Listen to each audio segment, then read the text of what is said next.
If you come to the table with vision and passion, you'll really go as long as you want, as long as you have gas in the tank. And people are like, oh, I'm going to run out of ideas for episodes. No, you won't. There's always something to talk about. There's always something to talk about, and there's always different, especially on like a guest-based podcast. Right. Like you're consistently just talking to people about them. Yeah, right? Like, giving them the mic. And that's exactly what I wanted this show to be. Was I wanted this to be an opportunity for our members and our people to be able to highlight themselves, and I can just kind of guide that conversation and make sure that it's perfect for highlight themselves, because that's exactly what this space is. This isn't about Kiln. This isn't about our brand. This is about the people that are in this building. This is about the conversations within Kiln. Yeah, Kiln conversation. Crazy, right?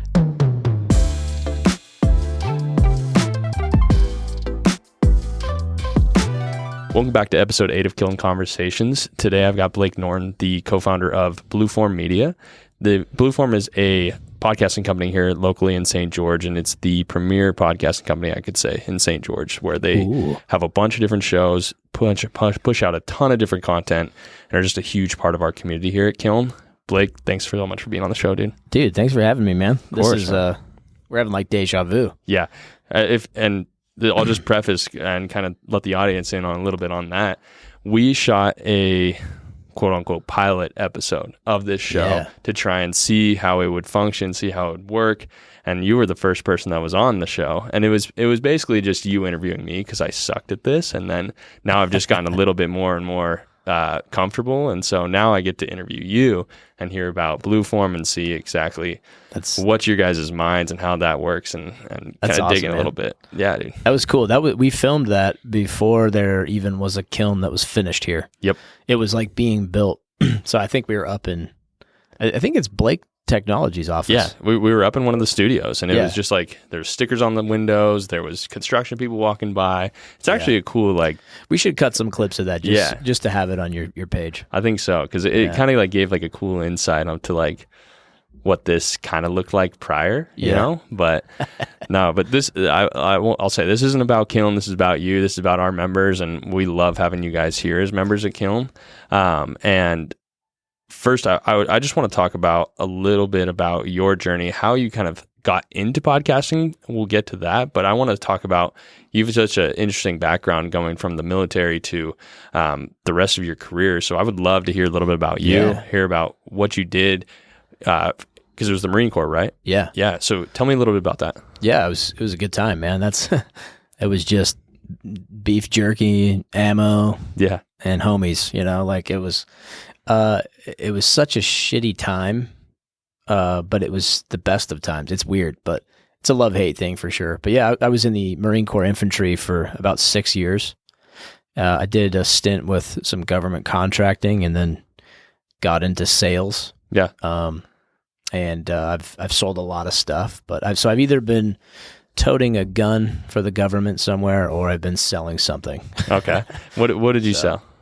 Well, first I sold, religion for the Mormon church, the LDS church. Oh, were you a missionary? I was a missionary. You're kidding. That was when I was still active in the church. Don't really practice or believe it anymore, but still respect it. I love the religion. I think it's fantastic people there. Yeah.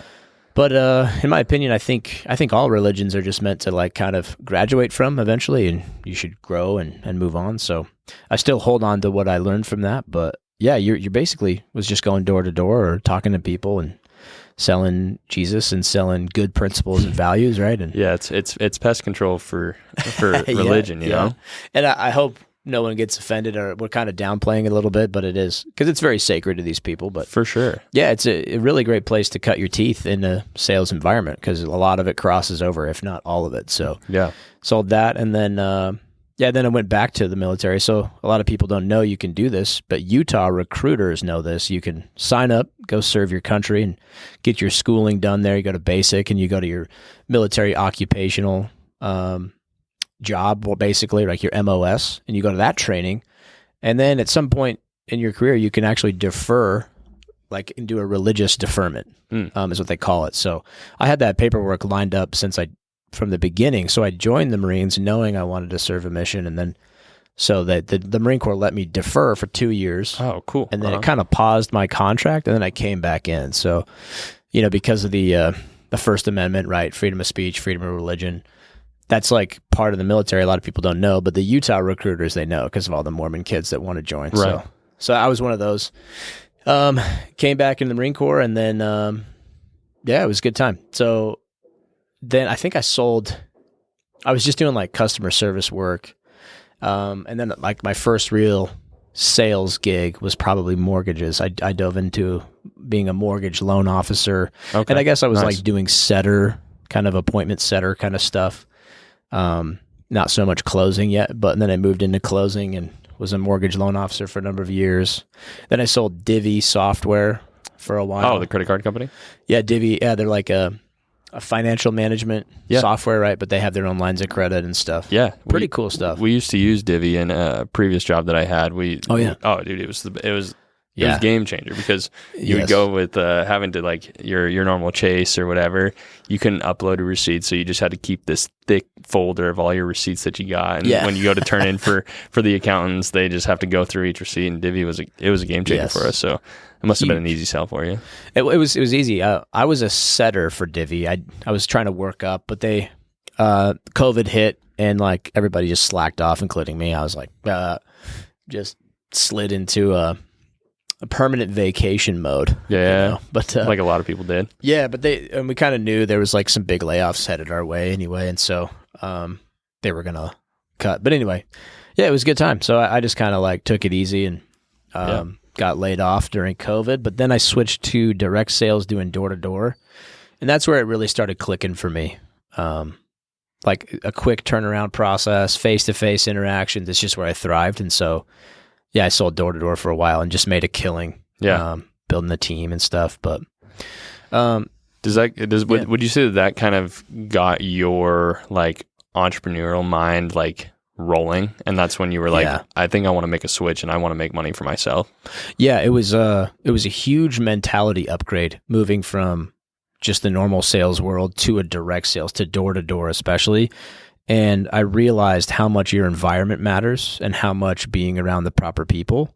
Because like in the military, I was around some hard charging guys. Yeah. You know, some go-getters, and you just kind of follow suit. It's easy because everybody that I wanted to be around. There's the other half too of the military where there are people that are slacking and doing stuff, but I was kind of I wanted to do cool shit. And so I would gravitate towards the guys that were doing cool stuff, and they held a really high standard, and I thought I was disciplined. I'm like, hey, I'm so disciplined, man. But you probably were. I were, like, but I didn't. The environment was forcing me to be disciplined, right? Sure. Like when you're handling an explosive, right? There's no room for fuck up. Check all the boxes. Yeah, and like when you're handling live ammo, when you're moving with a team and communicating, and you got to be at the right place at the right time with the right equipment, and then you got to be physically fit. So all of those things, they were forcing me to be disciplined, but I myself, like if we took me out of that environment, dude, I was a mess. Yeah. And a lot of veterans are, they get out and no doubt they got to make decisions, like, because the military literally tells you what to wear every day. There's the uniform of the day, and this is what you're going to wear, and this is where you're going to eat, and whatever's on the menu, you just get to pick one, but you don't have to really make any decisions, like. That's interesting. Yeah, you don't. Everything's provided. You don't have to pick a healthcare provider. It's just there. One of the best benefit, like it's just stacked with benefits, right? One of the best career paths with the best benefits is the military. But yeah, they want you to focus on just being a soldier, being a Marine, being whatever your job is, right? If your job is to stack papers and staple them, that's what they want you to do. If you're fixing a tank, that's what they want you to do, right? So. Yeah, and when you get out, all of a sudden you got to do your own taxes. You got to figure out what you're going to wear to work. You got to Yeah, you got to come up with ideas, and you got to. It's a decision constantly of what you want to be. You know, because like you get out, and and I've got a lot of friends that have gone the military route, and it is difficult because, like you said, it's so structured for you that when you're out, it's like, who am I now? Or who do I want to be now? Right. Yeah. It's an identity crisis. So I think almost every veteran, no matter how like top tier 1 operator, Navy SEAL types, Delta Force, whatever, versus like just the guy who joined for college, and who fixes like airplanes or whatever. No matter where you were on the military service, like when you get out, there's like a little bit of an identity crisis where I got to redefine some shit, and I got to like make some decisions and pick a path, and like I got to police myself rather than being policed by your higher ups or your teammates, right? So I was missing that. So that's what I attribute. Like, I didn't really get the sales culture. I wasn't really around like a really good team environment until I got into door to door, like right as COVID was starting. It was like 6 months into COVID. And I decided I was going to go door to door. And most people were chickening out, right? They're like, oh, I can't work, right? Right, because no one's buying anything right now, you know, and you're those door to door, it's all majority commission based, and so it's like people are pinching pennies right now, so that's got to be a big risk to. Yes, it was actually the inverse. The reality was the opposite. Everybody was home, and they were sick and tired of their house, and I sold replacement windows, and so there's windows were letting in so much heat or so much cold, and so they're home, they're working from home now, and they're like freezing or they're overheating, and they're noticing the things that are wrong with their home. So the door to door industry actually blew up during COVID. Yeah. Wow. It for those who had the spine, right? A lot of people bowed out. It's hard, dude. Like, it is. Door to door is just so difficult. There's a guy that I've been talking to recently where I'm like just picking his brain on why he's successful to do door to door, and it's because he is grinding constantly. He's is this Andres? No, this is another guy in here, but and he's just consistently on it all the time, and I'm like, that's got to be so tiring to some point. He's like, I eat in my car. I didn't hardly use the restroom. I'll sleep in whatever, like on the street or whatever, somewhere in my car, and then go and hustle again. And it's just a constant thing. And so it's got to build up a ton of resiliency for you. It is. And it made me feel like I was in the military again. Yeah. I had all of a sudden a group of like really disciplined guys that just didn't take any shit. And they're like, we're going to go. And during COVID too, they're just staring straight down the barrel of like all this government policy, all the fear, all the hate. And we would just, we had protocols. So we'd go knock the door and I'd stand like 20 feet back. I'm like back on the curb. I'm like, hey, what's up? Hey, can I talk to you? Yeah, trying to diffuse. But so many people were so mad. But there were way more people that were very receptive. That's cool. And we made a killing. So, but I was like, man, I feel like I'm traveling. I got a really good group of guys that are funny, they're fun, and they also work hard, and they keep me accountable. So I really felt like I was in a military team again. Yeah. And then I started realizing, man, I personally am not disciplined. I thrive in a team environment. Like, for sure. Yeah. And so it was very eye-opening. Yeah, and cool. Thinking about that, like that's so interesting that you say that, because the entrepreneurial life is a very much a solo grind a lot of the time, and you're saying that you thrive in a team environment, and so I want to know how. And I'm assuming I would love for you to shout out your partner. Oh yeah, on this. I'm going to brag about her the rest of the show, probably. Perfect. Yeah, because I'm like, you've found yourself in a killer team with somebody that you actually married. You know what I mean? And and I want to talk about that, because not a lot of people will go into business with their spouse or their significant other, right? Yeah. And so you say that you thrive in a team.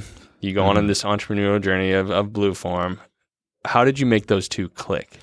Yeah, it was weird. So Mallory and I have this interesting dynamic. My wife, Mallory, she's been running Blue Form Media for 5 years. It's her company. She started it. I was there. I consider myself a founder because I was there. I was like her tech guy, making it all happen. But she was running the business and doing the doing. I was just connecting the systems. And we'll say, Mal, I'll say it from my perspective. You'll go a little bit deeper, but she's absolutely incredible in what she does. The only reason why this show can actually form is because of the incredible hard work that she puts in. Totally. And it's all back end, behind the scenes, where like we're here in front of the camera talking. She's back there grinding on a couple episodes and doing all of the back end stuff. And so I want to give her a shout out, but then I want you to also talk to. So if you're talking about Blue Form Media, you cannot, it doesn't happen without talking about Mallory, right? She's the best. But I don't recommend going into business with your spouse. It makes it way more difficult. I've eaten some humble pie and had my ego rearranged, and I'm like, man, I bring a very interesting resume to the table, but it's still, I find myself like dropping my ego to solve problems even more. Yeah. And that says it's the same thing for Mal too. She's got to, step by and let me lead and let go of certain narratives that are common for female business owners and stuff. And it's been interesting. but yeah, me being in door to door and her stepping out and she started standing up for herself and just saying, hey, she was at this job that paid her really well. But when we moved down to St. George, she was like getting sick of it because it was a horrible place to work. And anyway, so she ended up, I'm like, hey, I'm making enough in door to door now. Like, you can just quit. So she quit and just kind of focused on school and kind of reset. Yeah. And then I also have like, if you'll allow me to give some wisdom to people.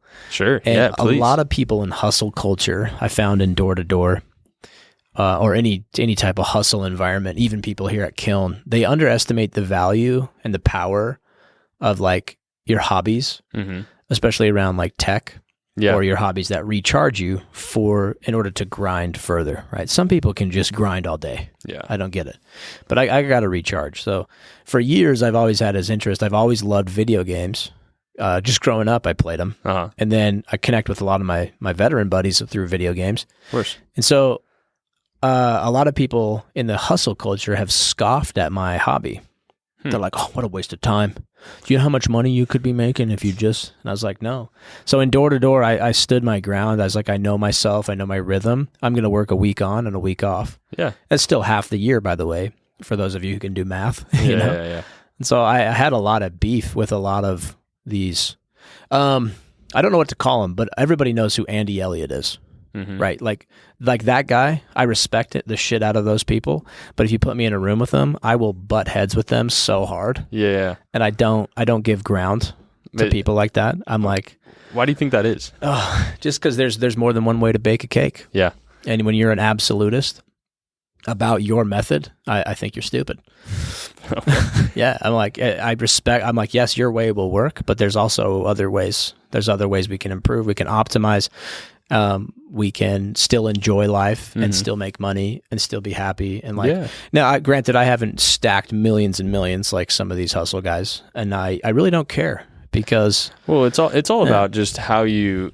I mean, the approach to success for a lot of people is going to be dollar figure or life work balance. Yeah. Right. And you can measure it in two different ways. And there's probably other ways that you can too, but that's kind of how I think about it. It's like, if you're genuinely happy, that's what success means. Or if you genuinely can affect somebody else's life in a positive way, that's what success is. So there's money that comes with that. Everything comes back around, I think, in my opinion, where if you help somebody out, it'll always come back around. It might not be from that person, but it'll always come back to you. I love that. You know, and success is so, it's like you do see these grinders on TikTok and on YouTube and all these people that are just consistently going all the time. Yeah. And maybe that's their happy place. You know what I mean? But somebody like you're saying, I need that sense to recharge and play video games or just have a second to relax. You know what I mean? Be with my wife, be with the dogs, be with, be at the shooting range, do whatever is interesting me. And that's just a reset for you. You know what I mean? Cause like, and I'm the same way. I'm very much like, I can turn it on pretty much anytime, but when I get alone or by myself or whatever, I just need to relax and not think about hit the reset button. Yep. And there's, and some people would say, well, that's wrong. Well, it depends on what you want. If I'm complaining that I'm not a billionaire and then I'm like resetting for 5 days every other week, then I'm like, that's not going to make, you're not going to get there if you don't grind. I'm like, but that's not what I want. And so, you got to understand your why. Exactly. Yeah. And that's where it's like, I can't, there's no sympathy given. There's no compromise given with these people. There's they take no prisoners. They burn the boats, cold plunge every that's day. good for some, like it is. And that's kind of my thing. It's like everybody has their own niche. Everybody has their own way of doing things, and it's not wrong. Exactly. You know what I mean? And that's where that was just what I was going to say is all of those things are excellent. But when you start telling me that I'm wrong, then I just lose respect for you because I'm like, I might be wrong in a specific instance, but I'm not wrong in what I would like for my life to be. No, and right? I don't think anybody should be able to tell anybody that, And that's why I butt heads. Yeah, because I'm like, why can't we have a little bit of empathy for so and so who's not at our level, but we're trying to lift them up And they're like, he's just not cut out for it.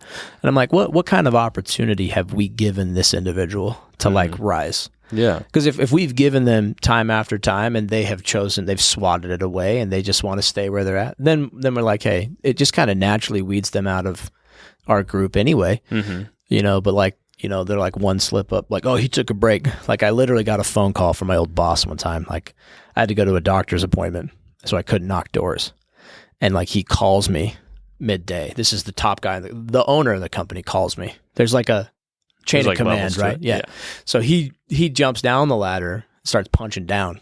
He calls me. He's like, why the fuck aren't you knocking? You haven't dropped any pins. You haven't knocked any doors today. And I was like, hey, if you're going to talk to me like that, like I'll leave your company today. Yeah. I'm like, how about you call my superior, Jared, and you know, you can try again by calling your chain of command that you've established. And so I'm an entry-level employee, but I come with all this experience. Like I know how to talk to a colonel, right? A commander, yeah.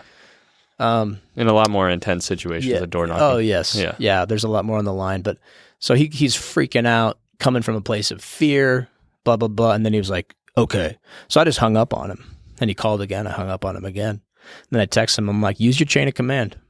Then he calls my supervisor, and Jared's like, oh yeah, Blake had a doctor's appointment. He told me like 2 weeks ago that he was going in for this procedure. And then he called me back and he left me a message. He's like, hey man, I'm sorry. Yeah. So with those kind of people, I just butt heads because they're absolutists. But I can't remember what we were getting at. But yeah, no, we're talking about how you and Mal kind of connected on Blue Form and where, because I think where we got to was it's really difficult to start a business with your spouse or be in a business with your spouse because of the butting heads, because of the difference in opinions, because of the personal relationship and the business relationship. How do you guys navigate that so well now? I'm sure it's taken a bunch of time to be able to do that. How do you guys, and I want to get into pretty in the weeds a little bit about your guys' company, about how things actually function. But like let's wrap up the thought of how does that work for you guys? Right.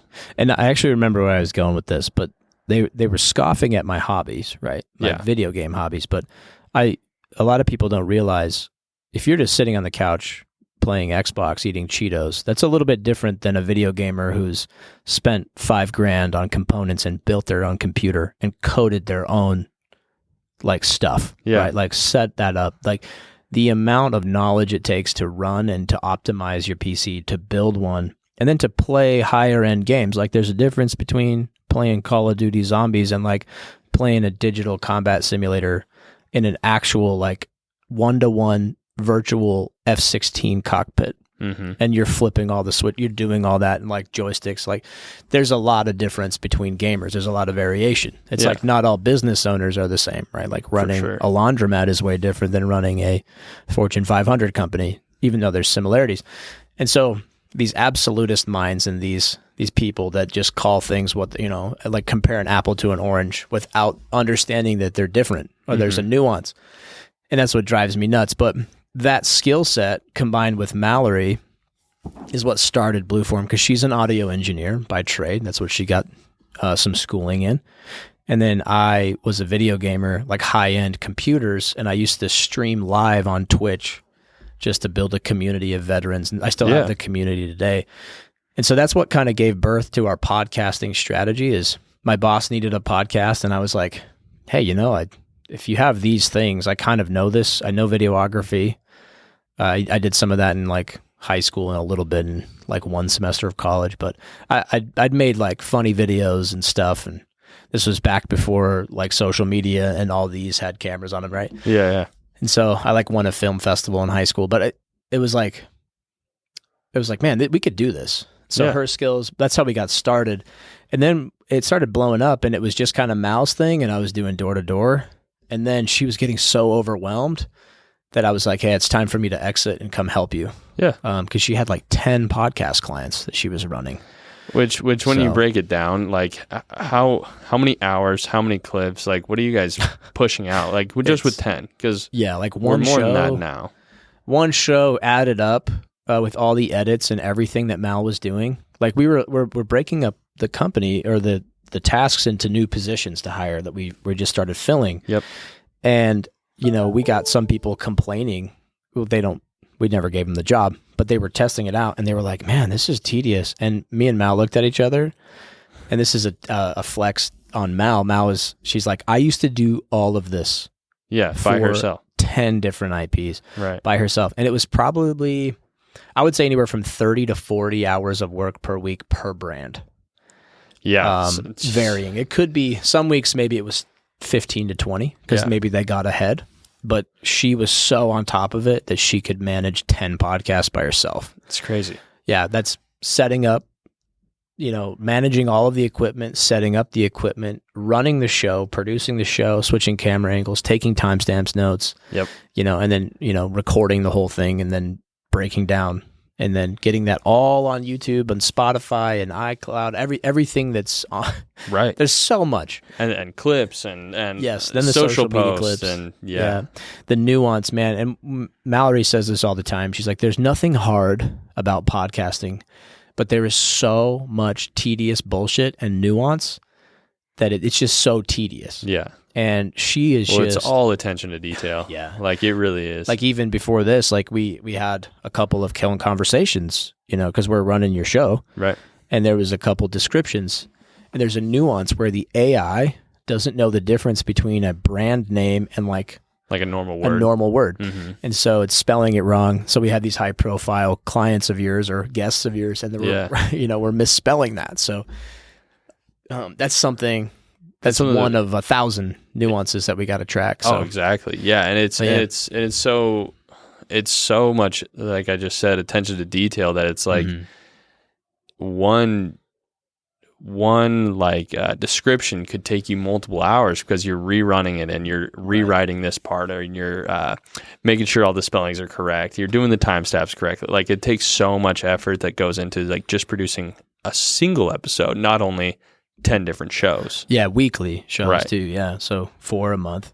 But yeah, it is crazy when you lay it out. But we've kind of gotten used to it, and we've paid the price. We paid the piper with our relationship, and so it's rocky for anybody starting a business with your wife. And some people do it, and it seems seamless. It's probably not behind closed doors, but exactly. Yeah, and it's forced us a lot. Forced us to grow. I think we said one time we probably have unpacked about 10 years of marriage arguments and like understanding and learning about each other in like a 2-year time. Yeah. And so it's a crash course literally on how to like understand, hate, and also love your partner. Right. Totally. Because there's things that just drive us nuts about each other. But it's just, we've learned to apologize really quick, and we've learned to pivot and also to separate, because it's hard when you love that person and they have to give you professional feedback. Like it goes both ways. Like if I say something to Mal, she gets defensive. If she says something to me, I get defensive. So we have to you have to compartmentalize business and personal for sure. Yeah. And I think a unique thing that we did is we turned our entire home into podcasting studios. Yeah. This is something I want to talk about. Yeah. Yeah. Your guys' original studio, it was where you reside and sleep at night. So it's very hard to compartmentalize work and like stuff because it was always there. Yeah. And Mal, she has a really good, we understand dopamine cycles. Like it's cheesy, I always quote it, but the book Atomic Habits, like so many people quote that book because it's so amazing, right?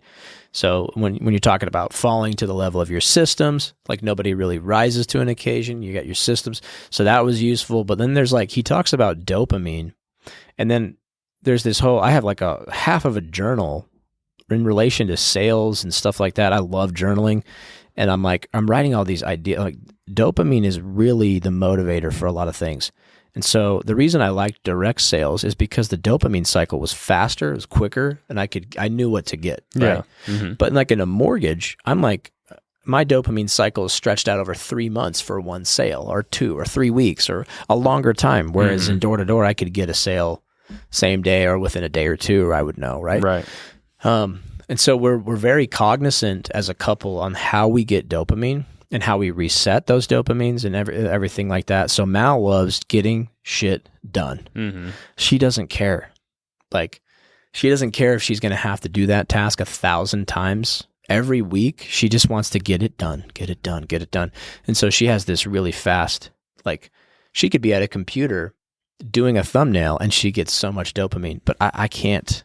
My dopamine cycle is different. Like, I can go do the task once or twice to build the system, and then I have to move on. Yeah. I have to pass that off to somebody else, and I have to go conquer new problems. Mm-hmm. That's my cycle, my dopamine cycle. So I'm like, and that's just why I make a understanding good that. team, right? Yeah. It's because you have somebody that's always constant, and then you have somebody that's going to be, I mean, they're both high levels of thinking, but then somebody that's tackling future problems versus like day-to-day problems. It's you need it in every single business, right? Yeah. And that's why you hire people. And it's taken us a couple of years. I have to pat ourselves on the back a little bit. I think we figured it out really fucking fast, compared to most. And we've hung in there. We've stayed in the pocket, and we've, there was a time where like every week was like a divorce threat. I'm like, oh, you wrapped the audio cable wrong? Divorce. It's divorce. It has to be divorce. I'm going to serve you papers tomorrow because of this cable. And then she'd be crazy. Like, oh, she's like, oh, you didn't turn this fader down on the audio board? Like, divorce. And it was like that. What are we making for dinner? Yeah. Yeah. It was like that for like almost a couple months. We're just like, it's a divorce then, and I'd like storm out and drive away, and then I'd be like, what am I thinking? Like, let's go back. But it's that stopping yourself, pausing, catching it, understanding the trigger, understanding why and where it's coming from, understanding where you're lacking dopamine and where you're getting it, and how you can like make your partner also get their dopamine, right? What's making them feel successful and useful in the company. And then it all adds up. But for sure, it's been interesting. So compartmentalizing was hard because we worked where we lived. Yep. And Mal always says, well, I say this. She says, she's talking about how she just likes getting stuff done. I'm like, hey, this business wouldn't run without you, without Mallory, and it wouldn't grow without Blake, without me. Yeah. Because like that's our archetypes. That's what we do. So that's your roles, right? For sure. And at your guys' home studio, that's actually where I first met you guys, and it was the first time I've ever recorded on a podcast. It was where we were doing our Kiln Media circuit. It was your first week working for Kiln, too. Straight up. And I was just sitting there trying to spit out anything that I got from my first week at Kiln and all this stuff. And I walked into the house and I was like, this is insane. Like, you have 4 or how many studios did you guys have set up in there? At the time, we probably had 3. 3 studios set up where there was different screens for different people, different like setups for different style podcasts. And I was like, yeah. So you guys you bought this house to just have a studio. And then I learned, no, we live here too. And I'm like, man, now that's putting yourself into the grind, into the business where it's like, we live this. We live this company.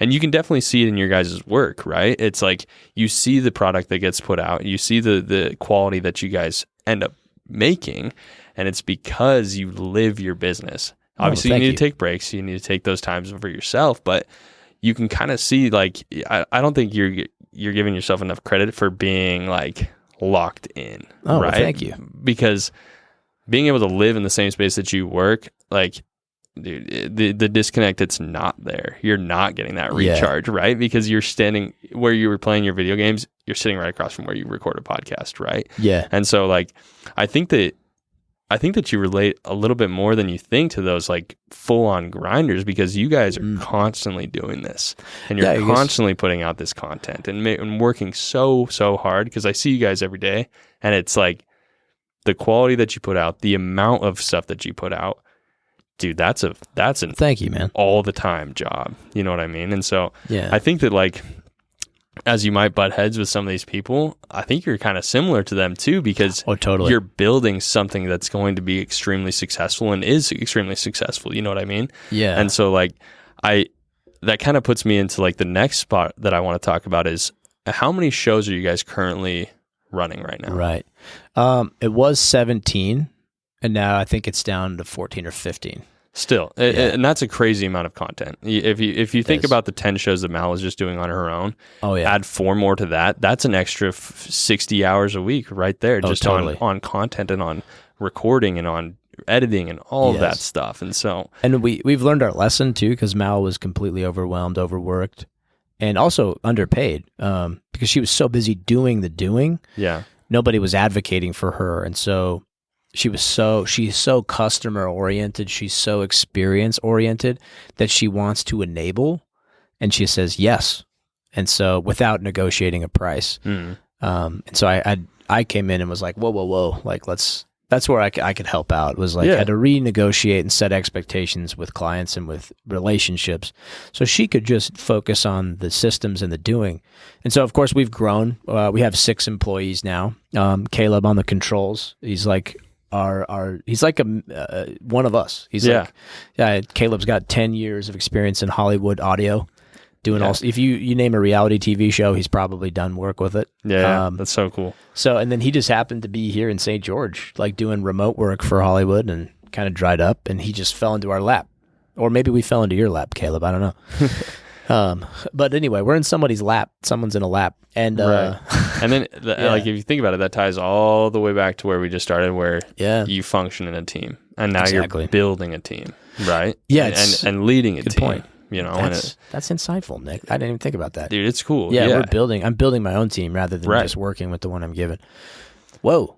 I didn't even realize that's happening. Yeah, like you guys are consistently, even just since you've been in this building, have been adding team members. And it's like, when you're able to function as the leader of a group, there's so many like things that you consistently learn. And like your team too. Yeah, exactly. You got a great team. Thank you. Yeah, and they're all like handpicked individuals that really resonate with what you're trying to build. Exactly. Right? And I think it's such a cool thing to think about, because a lot of what we do here is watch companies grow. Watch companies expand, watch companies do what they do best. And I get the pleasure to watch you guys do that, and I get the pleasure to watch a lot of companies in the space do that. Yeah, you're positioned well to see all that. And it's so fun, because I'm not doing it myself, but it's fun to be able to watch the people that I care about and the people that I have a relationship with do something that's like genuinely awesome, you know, like it really is. But yeah, I think that with your 14 shows, I've been able to be on a couple of them, which has been really cool. What does it take, like, consistency wise, to have a decent podcast, right? Because we're 8 episodes into this show. You have a couple of shows that are hundreds of episodes in, right? So what kind of consistency and what kind of like I don't know grit does it take to like make something like this work? Yeah. I mean, it takes a vision. We're an interesting business model, right? I imagine someone coming to your house to mow your lawn, and they start the lawnmower for you. And they're like, go ahead and mow your lawn. And they just go sit, like, they just watch you mow your lawn. Yeah. But you're like, wait, no, you mow my lawn. Like, it's kind of like a physical trainer is probably a better analogy, but it's like if you were a physical trainer and I hired you, I was like, all right, Nick, you're going to lift the weights for me so I can get strong. Right. It doesn't work like that, right? Exactly. And so the people that do it the best and they do it the longest, because if we're with you, we will go as long as you want. Right. Because we've never missed a show in 5 years. We've never missed a post due to our own things, like a post on social media. Yeah. It's always been because Instagram was down, or like there was an internet issue that was unavoidable, or something out of our control. We had well, that's not true. We had one employee miss, but it was kind of our miscommunication. So I guess that's not fully true, but like 1 in 5 years when we're posting on 10 accounts every day, or more than 10 accounts. So by the way, every show, if we're doing 14 podcasts, every one of those shows is on every single audio podcasting platform. And then they're also on 4 major platforms: TikTok, YouTube Shorts, Instagram, and Facebook. Yep. And every one of those gets 1 post a day, 4 times on each platform. So times that by 14, whatever the math is, 14 times 4, I think we're like, 60. No, 14 times. Don't 4. ask me. Yeah. I'm getting my math wrong, but it's a lot of content. And so we will never fail you. And if we do make a mistake, we'll make up for it. But we have the hardest time with clients keeping up with us. And so we will literally do 70, 80%, maybe 60%, whatever, we got to do. We'll do that percentage for you to enable your content. But if you come to the table with vision and passion, you'll really go as long as you want, as long as you have gas in the tank. Yeah. And people are like, oh, I'm going to run out of ideas for episodes. No, you won't. There's always something to talk about. There's always something to talk about, and there's always different, especially on like a guest-based podcast. Right. Like you're consistently just talking to people about them. Yeah, right? Like, giving them the mic. And that's exactly what I wanted this show to be. I wanted this to be an opportunity for our members and our people to be able to highlight themselves, and I can just kind of guide that conversation and make sure that it's perfect for highlight themselves, because that's exactly what this space is. This isn't about Kiln. This isn't about our brand. This is about the people that are in this building. This is about the conversations within Kiln. Yeah, exactly. Kiln conversations. Crazy, right? Dude, I remember when we were planning this brand, and just what Kiln is an amazing company, right? Mm-hmm. And the fact that nobody at Kiln is doing a podcast to highlight their members, because again, I think you just summed it up. It's not about you or it's about the people that are using and benefiting from the networking at Kiln, from the Kiln platform. Because Kiln's just a diving board. Right. A company can come in and they can slip off and flop and splash, and then the judges give them a 0. But some companies come in and they focus and they use Kiln correctly, and they use it like a springboard. Yeah. And then this is just showcasing that. The people you've had on before me, all of them are phenomenal. Yeah. And they're just high level individuals. People. Yeah. It's awesome. Yeah. And it gives you that sense kind of, and we always keep tying back to this, the team sense, right? And that's how I function as well. Like, my sports background, how I've always grown up, has always been team focused and always been team affiliated. And it's like, if you're a solo entrepreneur and you're coming into a space where it's like, I don't know anybody, I have this really cool idea that I'm working on, being able to be part of something and be part of a team and part of a community, I think that's just so special for people, and it gets people out of their comfort zone, but also able to express their ideas and get feedback on that, right? Because I think that the best thing that you can do in your business, in your company, is just receive feedback constantly, Totally. Right? And this is kind of a spot and a platform as well that you can get that kind of feedback. And so 100%. Doing this show and doing this, having these conversations with these different people, it's just constant feedback, right? Because I got people that come up to me every day saying like, oh, I saw this episode. I didn't know that this person did this. And that's kind of like the whole idea behind this. Exposure, understanding, exactly. Credibility and authority comes from being on a mic. Like, for sure. Yeah, dude. And I like what you said about community, bro. Like, that's exactly what Kiln is. It's a community. And I'm looking back at it, man. The video game community I built is a huge part of our media company. They've probably saved us, I don't know, at least $80,000 salary for like an IT tech person. Yeah. My community, I can go into Discord and I got 50 guys, and we're a different type of video gamer, right? I got doctors in there. Yeah. I got lawyers. I got, military officers. I got bums on the street who can barely afford to live, but we're all playing together. Yeah. And you were telling me the story like last week where you had this tech problem, messaged one of your homeboys on the game and was like, hey, how do I fix this? I need to get this fixed in the next 20 minutes. And he was able to just do it. Right? And remotely, remotely fix it for you. And it was just because you guys were homies on the game. Yeah, so that's his job. I'm like, man, I literally use this guy's experience. He's got a master's degree in computer science. I've played with him for 5 years. I've literally met up with him in real life and had a stogie with him, you know. Like I drive across the country to help this guy. Yeah. And I called him and he saved a recording for one of our biggest clients at the time, because he could he's the only guy I would trust to remote access. And then I was talking to him like, how much he's paid like $180K by this corporation, and he's their IT department worldwide, like him and 2 other guys that he runs. Yeah. And he's just that good. And I'm like, dude, how else? I can't afford that salary. Right. I couldn't afford him.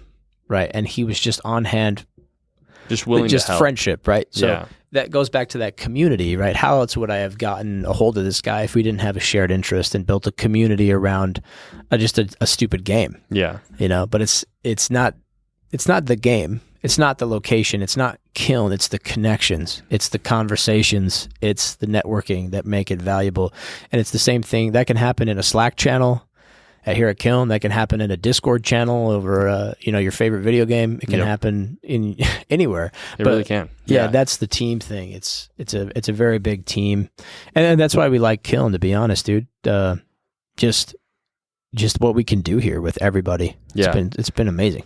For sure, yeah, and like how we structure our site here is we are trying to cram as much value as we possibly can for our members. We're just trying to literally shove it till the brim of value. Mm-hmm. And when you guys talk about Blue Form, and correct me if I'm wrong, a lot of people will look at pricing and look at what you guys do, and they'll be like, ooh, I don't know if I can swing that, right? And it's like, well, let me talk to you about value. Like, what do you value in your company? Mm-hmm. What do you value out of this podcast? What do you value out of this? What's going to be your ROI on something like this, right? Right. And it's something that you guys do so well is slam as much value as you possibly can into the price that you're quoting these people, right? Oh, well, thanks. Because it's the amount of volume of content, right? It's the amount of marketing material that this company is going to grab where they're actually not having to hire out a marketing team or hire out a marketing agency, right? So there's so many different factors, and going with you guys and doing your program, that's a return on in value, right? Yeah, it's the downside is, well, I think it's not a downside, but some people view it as a downside because we're so quick to just instant returns. I put this amount of input in and I get something back, right? Like almost like a slot machine. I crank it and I get something, right? Yeah. But what we're really doing is we're building, or we're growing rather, a tree. I'm growing an orchard for my clients. Mm-hmm. I want that orchard. It's going to take years for those trees to grow. Literally, like we have clients that are 2 years in. Yeah. Some see the benefit a little bit quicker because it's a business to business model and they have a product to sell. Mm-hmm. Others people have gone for a year plus and they've got very little returns. And then all of a sudden it's like a switch flips and it's just like dumps on them. Yeah. So yeah, but we're building an organic lead generation and like branding. It's really just branding. 100%. Right? Yeah. You look at some of the clips that you guys post and they're getting 2,000, 3,000, 4,000, 6,000 impressions, right? And it's like, that's just getting your name out there. That's getting the brand's name out there, right? And you see this with all of your guys' clients on all of the clips that you guys post. You're targeting to the right audience and you're targeting the right market, that it's going to be at some point you're going to get some return on it, whether that's a lead, whether that's an investor, whether that's just questions in general, because questions then lead to clients, questions then lead to acquisitions, and so it's not the cost that people need to like be weary of. It's what am I going to put this in? How am I going to take this now fixed cost? I'm going to take this from this budget to put into this, whatever that is.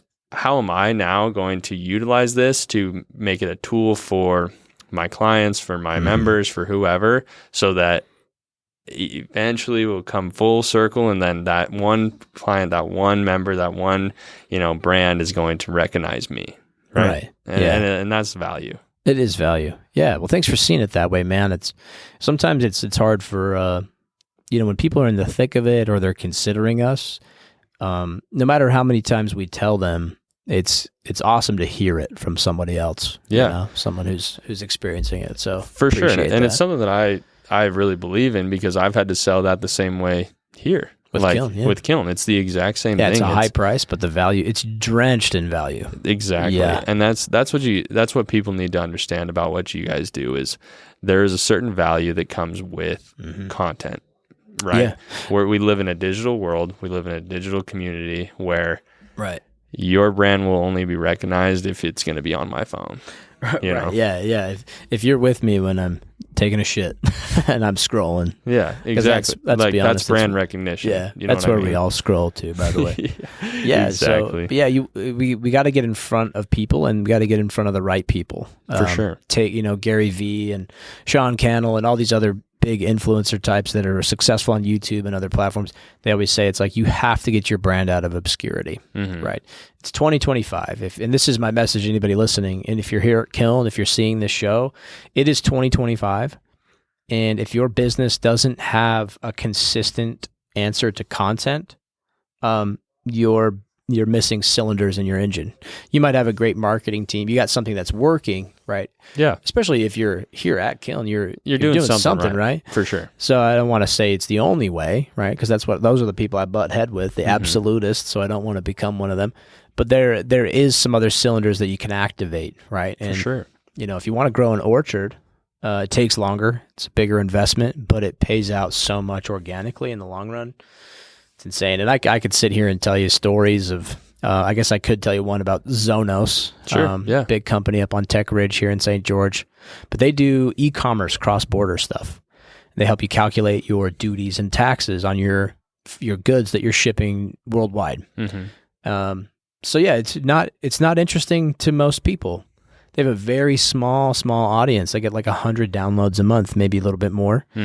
Maybe 80 views on their YouTube, but those 80 to 100 people are people that have millions of dollars in products stuck in Australia, and they're trying to avoid a $500,000 duty and tax right bill. They're trying to avoid a major hit on their profits and loss, and so they find a Zonos podcast about duty and taxes going into Australia.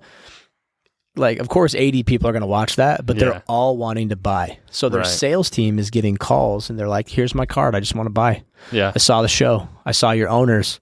I love Clint and Aaron. Shout out to them, by the way. Yeah. They just do it right. So, and it's simple. They keep it simple and consistent, and we have the flexibility to go do 20 podcasts in a week when Trump's tariffs were going off the wall. Like, right. Yeah, we love it. So, but they're seeing huge returns from that. No doubt. So, and I kind of want to wrap with this question for you. Where do you see Blue Form in the next 5 years? Well, I hope me and Mal can be on a beach more. Yep. in the next 5 years. But we already made a big step. We mentioned our studio is at our house. We actually ended up having 5 studios over there, and we just yesterday moved everything over to a new commercial location. So we actually that's a huge deal. Huge deal. So now we can compartmentalize and keep our relationship at home, and then keep the business over here. That'll help us.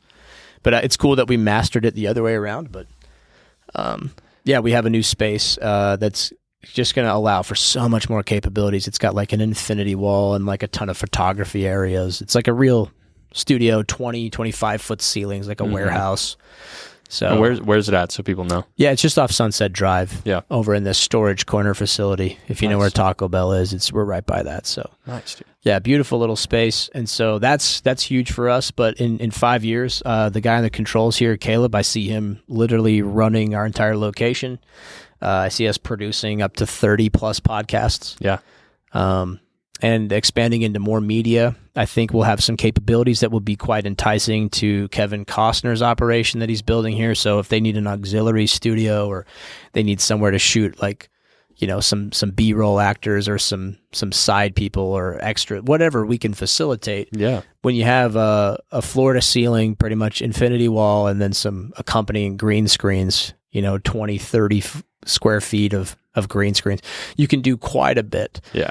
On top of that, we'll have all these different podcasting booths and set pieces and stuff. So for sure, that will always be a staple. But I see us expanding into more photography, more videography, and bigger projects. And then also just apparel and branding. Those companies are flocking to us right now because we can do a lot of content. So it'll be interesting. But yeah, that's where I see us in 5 years. I think we could double and do about 30 to 40 podcasts a month and have a great team and a huge location for that. That's exciting, dude. And I could definitely see it happening for sure, especially with how hard you guys work and the people that you are. So, dude, appreciate it. Yeah. Again, check out Blueform Media if you guys are looking at starting the podcast or even just need someone to consult on an idea with. These guys can be your coach and they can coach you through this kind of stuff. And so, absolutely. Check them out. Blueform Media. Thank you, Blake, for being on the podcast. Thank you for being the controls behind all of this, and shout out to Mal too for being on the back end. So, I'll shout her out too. I'll make sure she knows. But also, if you're here at Kiln and we're trying to work on another product we can offer that's just a really simple solution, so you don't have to get into a big monthly commitment. How can we facilitate someone being here, a producer on site, to make this podcast sing like this? Yeah, for the average Kiln user, right? No doubt. So I think we're close. That's another thing I want to do. That's not a 5-year plan. I think that's like a 3 or 4 months we'll have that happening. So should be exciting. So be on the lookout for that, all of our Kiln members. So thanks so much, Blake. I appreciate you, man. Appreciate you, man.